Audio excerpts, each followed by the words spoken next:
Good evening, ladies and gentlemen.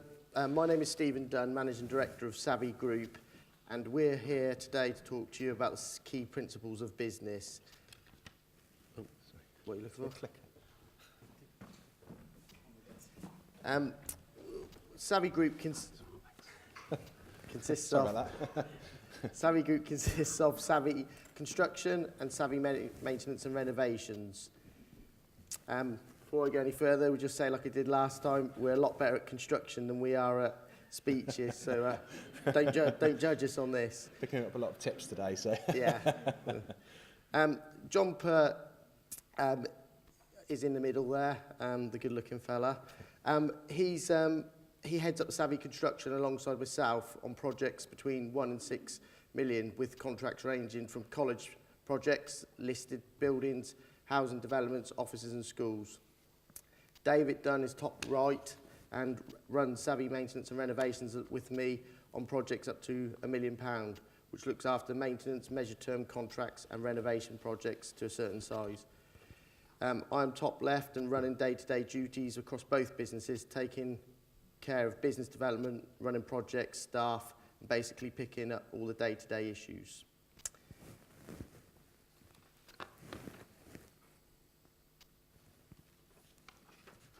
Ideation to the business launch. Involvement can often be underestimated. Owning and running your own business, and for those who've got their own business will understand, it's a life-changing experience, at times for the better and at times for the worst. But often the role is, as a director and owner, is underestimated and not 100% understood. It's one hell of a lot of responsibility and can often be overwhelming, particularly if you're not used to it. The business plan that people write, which gives you directions and targets and keeps you focused on what you set out to do, can often get forgotten when you're too busy. So it's important that you refer back to this. A true story, when we were setting up bank accounts for the Savvy bank accounts with local bank, we went through the 3-year business plan with the bank. I was told it was too ambitious and unlikely to make anywhere near the profits or hit the turnover that we stated. I won't name the bank, as the bank manager may well be here today. But let's say that I and the bank got off to a bit of a rocky start. For a minute or two, I thought they must be right because they're the bank and they've seen hundreds of businesses and maybe it is too ambitious. And then I thought, no, I'm right. We can deliver this plan. 3 years later, I had a meeting with the bank manager, who became a good friend, and they compared the 3-year business plan to what actually took place. We exceeded the business plan forecast turnover and profit every year, and funny enough, now have a bit of a different relationship with the bank, and I think we're one of the better customers at the moment. The road ahead can be rocky. With 1 in 3 businesses failing, which is not surprising, I go back to involvement is often underestimated. You can get carried away with the excitement of a new venture, but try to be realistic and remember it will be demanding and often an exhausting journey, but can be enjoyable. Business owners and managers must possess a unique set of skills. In my opinion, you can learn, and you will learn, as you step into director and owner role.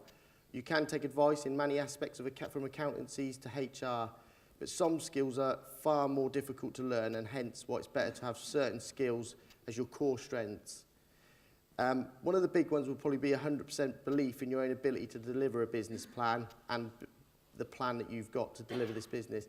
If you don't, other people, such as bank managers, staff, etc., will pick up on this and will doubt your ability. A good general level of experience and knowledge of what you are doing is a must. A smile and a wink will only get you so far. Be adaptable. Markets change, and I think we heard from the chap that was doing the McDonald's reiterated. Recessions occur, policy changes, all things outside your control. So you need to be ahead of the game all the time.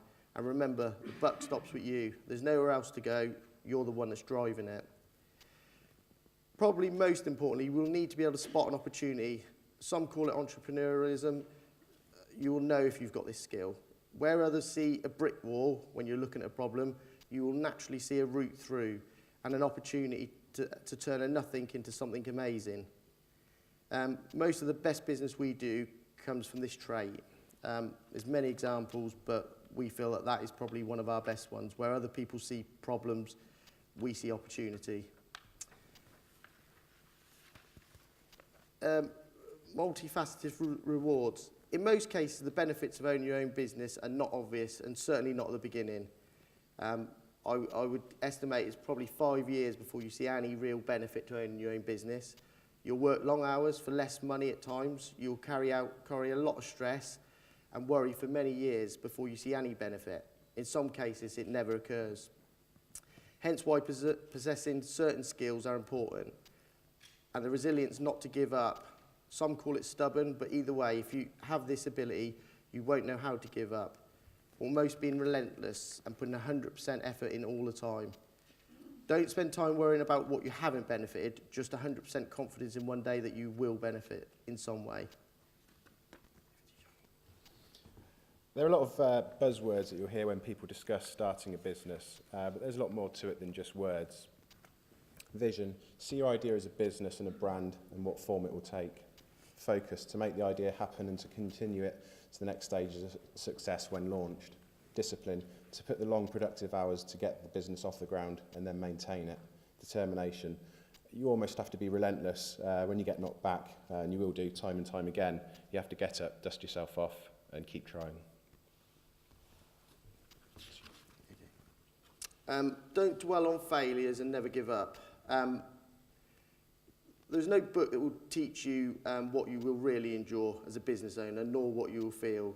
Every journey will be unique to that individual. But that said, what is 100% sure, along the way there will be deals that you will lose, and you will say the wrong thing or do the wrong thing and lose a deal.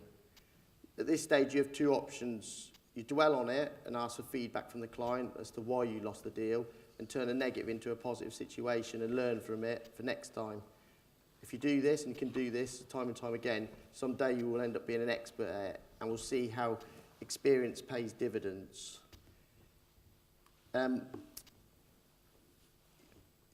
You need to use failure to reinvent yourself and progress and go forward. You need to instill this attitude in all that work for you and share what you've learnt with them so they don't fall at the same hurdles. The majority of things you go through, they will be going through as well, so it's good to bring your team along with you.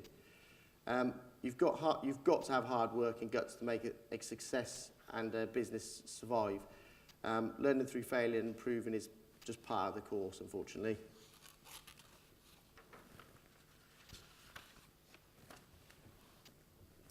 Respect and look after your customer. Always do what you say you're going to do. Deliver on your promises no matter how hard they are, and stick to them. It's vitally important you stick to your commitments. The moment you fail to deliver on your promises, the business will suffer. Under-promise and over-deliver rather than over-promise and fail to deliver. Always listen and don't be afraid to ask questions. One of the biggest strengths we can see in a person is the ability to accept that you don't always know the answer. Being able to ask questions and seek clarity is a real asset. An important one that we've recognised since day one is to respect, value and reward your staff. As your business grows, it's very easy to become complacent with your team and then take them for granted.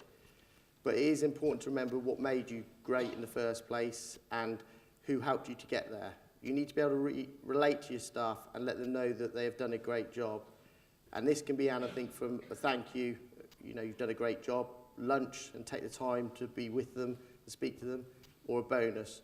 But certainly don't take them for granted, otherwise this will certainly come back and bite you.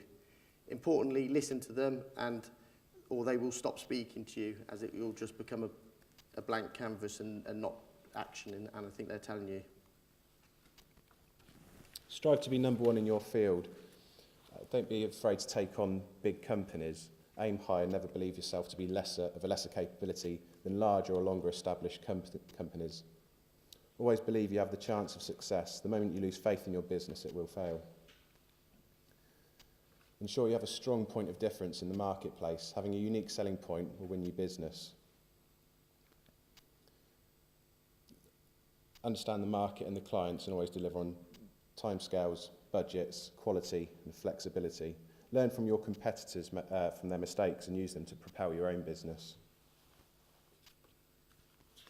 Embrace technology. Invest in your company. Embracing technology, it keeps you ahead of the game. It gives you a competitive advantage. It can be costly, and especially for a smaller business, but it's worth the investment. You can't afford to be left behind by the bigger players.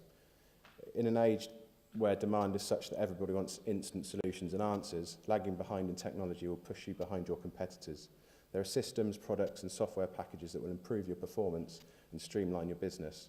Failing to invest in this important aspect of your company will isolate you from opportunities and ultimately cost you in time, business and money. Don't be afraid of change. They touched on it today, but creating a strong brand. When you're setting up a business, this probably won't be the top priority you've got. You're trying to get things off the ground, you're trying to get some money in the door. The trouble is, to do this later will be a much harder thing to do, and there will never be a good time once you start the journey. So it's better to get this right from the start. Spend some time getting a catchy, punchy name that is memorable. It'll prove valuable later on, and you don't want to be forgotten along the way with all the other companies out there. Keep it simple and look at what you personally remember and why you remember it, and use this to help you. Ask friends and families for their thoughts on names and logos, or you can just speak to a professional if you've got the funds to do that. Blood, sweat and tears will yield results. To own or start up and lead a successful business, you should have encountered all of these at some point or another, or in my case, on a regular basis. The sacrifice that need to be made are immense, and can often affect family and friends at times. It's often a hard concept for new directors, etc., to get their head around that you might be working 12 to 14 hours a day, no holidays for years, and less money than you've ever earned. But you have to have faith and confidence that you'll benefit from your efforts in time. But it's not going to be quick. It's physically, mentally, and an emotional roller coaster. There are great days when everything's going brilliantly, and there's days when everything will go wrong. You have to be resilient, and there is no time for emotions.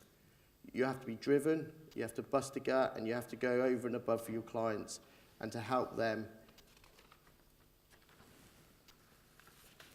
Importantly, you need to enjoy what you do. I think we all agree it's easy to do what you enjoy doing, and whilst we all have to do things we dislike, it's important we should enjoy what we do most of the time.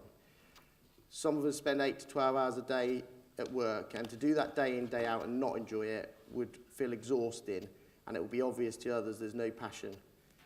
I personally love my job. I do extremely long days, but I love it. I love the challenge, and I don't think I could do it if I didn't.